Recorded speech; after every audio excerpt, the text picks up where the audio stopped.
So let's put that in a little bit of an analytic context and think about what happens to information as it flows through the internet and as it's transmuted by the kinds of technologies that we'll be talking about through the day. And I want to draw on a colleague and friend whose work has been quite influential in political science, who talks about knowledge itself requiring to be broken down in our media age. So the first thing he talks about is what is knowledge itself, and it's, as you see, when we say knowledge, we assume something about the systematicity of the thing. We think that it may have formal languages associated with it, like mathematics.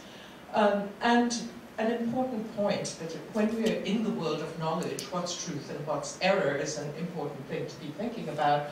And knowledge has those characteristics of teachability, objectivity, universality, and impersonality. This is what, as pedagogues, we believe we're getting up and talking about in our classrooms. So how does knowledge relate to information? And Ezrahi points out that information, in contrast to knowledge, is not universal. It's always in a context. So knowledge becomes information when it's embedded in a context.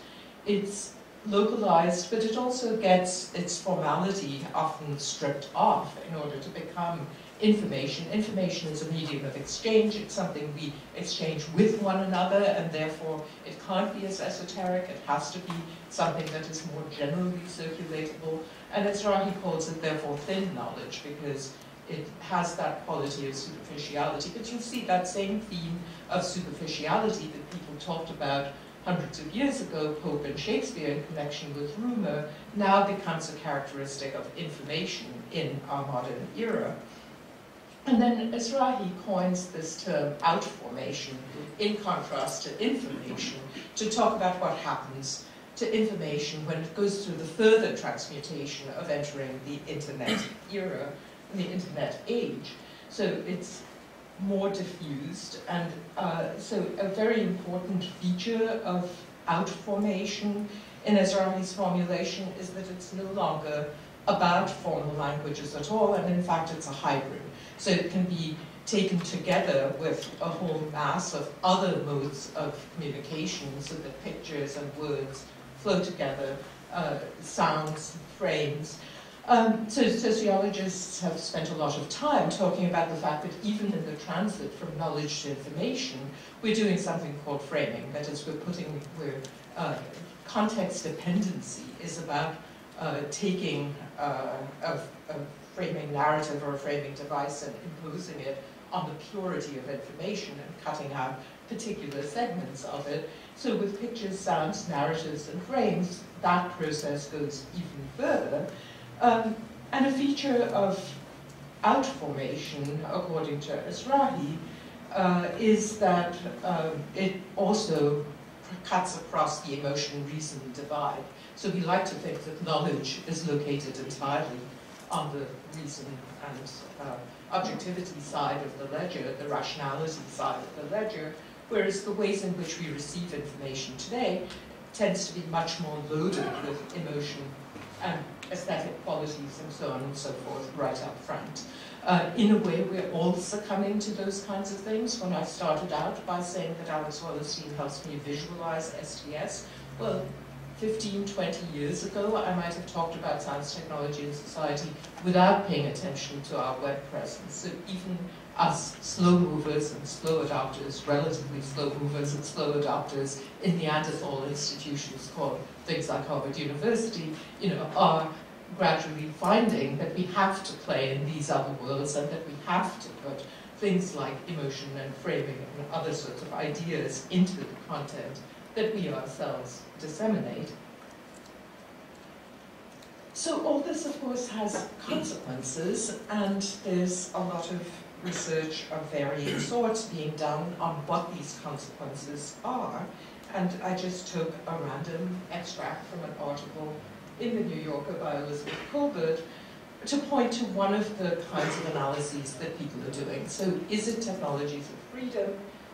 Well, of course, there's a certain kind of freedom involved, but she talks about a study where the authors did a kind of network analysis of communication and discovered that essentially like-minded people read like-minded things on the blogosphere. And I just like that description, a picture of non-interaction, a dense scribble on one side, a dense scribble on the other, and only the thinnest strands connecting the two. So this is what some of the communications researchers are doing and talking about, and obviously it's one of the issues that we want to explore in the rest of today. So how does all of this relate to science? And I want to just finish up this brief introduction by talking about why blogs and science might come together in especially interesting and especially disturbing ways. So in the discussion of knowledge that we talked about earlier, that Esrahi talked about, there is embedded a set of understandings that have been very current about science and scientific production and communication. So this goes back to a mid-20th century sociologist named Robert Merton, who claimed that science operates according to very specific ethical norms, and he talked about these particular ones: communalism, universalism, disinterestedness, and organized skepticism. So communalism means that all knowledge is held in common, people don't hoard knowledge for themselves. Universalism, that no matter where you sit or stand, if you look at a scientific fact, it's going to look the same. It is not that the structure of DNA changes if you move across continents, it stays the same. Disinterestedness, that scientists produce the particular kinds of knowledge they produce, and that knowledge can be trusted because they're doing it for the sake of the knowledge alone and not because they are driven by social and political interests. And that knowledge is robust, moreover, because of something called organized skepticism in Merton's terminology.